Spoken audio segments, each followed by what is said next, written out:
मित्रांनो, आपण एका मिनिटात जाणून घेणार आहोत की सपोर्ट आणि रेजिस्टन्स काय असतो. आता हे बघा, ज्या लेवलला ते सेलर्स कंटिन्युअसली ॲक्टिवेट होत आहेत, म्हणजे इथे सेलिंग करत आहेत आणि त्याच्यामुळे मार्केट इथून खाली येत आहे, त्याच्यामुळे आपण याला रेजिस्टन्स म्हणतो.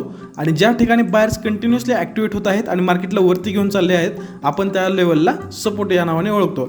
आता सपोर्ट आणि रेजिस्टन्स याच झोनमध्ये असतो का? नाही, तो याचा ट्रेंड लाईनमध्ये पण आपल्याला बघायला भेटतो. आता इथे बघा, कंटिन्युअसली या लेवलला बायर्स ॲक्टिवेट होत चालले आहेत आणि जे सेलर्स आहेत ते वरच्या लेवलला ॲक्टिव्ह होत चालले आहेत, म्हणजे ते रेजिस्टन्स आणि खालचं असतं सपोर्ट. आता याच्यासोबतच सपोर्ट आणि रेजिस्टन्स ब्रेक होणं पण इम्पॉर्टंट आहे, त्याच्याशिवाय मार्केटमध्ये मोमेंटम येऊ शकत नाही. आता सपोर्ट आणि रेजिस्टन्स कधी ब्रेक होतं हे समजून घेणं पण तेवढंच इम्पॉर्टंट ठरतं. आता इथे जर नीट पाहिलं तर फर्स्ट टाइम इथे बायर्स ॲक्टिवेट झाले, सेकंड टाइम पण झाले, थर्ड टाइम पण झाले आणि आता फोर्थ टाइम पण झाले. म्हणजे आता कुठे ना कुठे थर्ड टाइमपेक्षा जर मॅक्झिमम बायर्स किंवा सेलर्स ॲक्टिवेट होत असेल तर आपल्याला सपोर्ट किंवा रेजिस्टन्स वीक होताना दिसतो.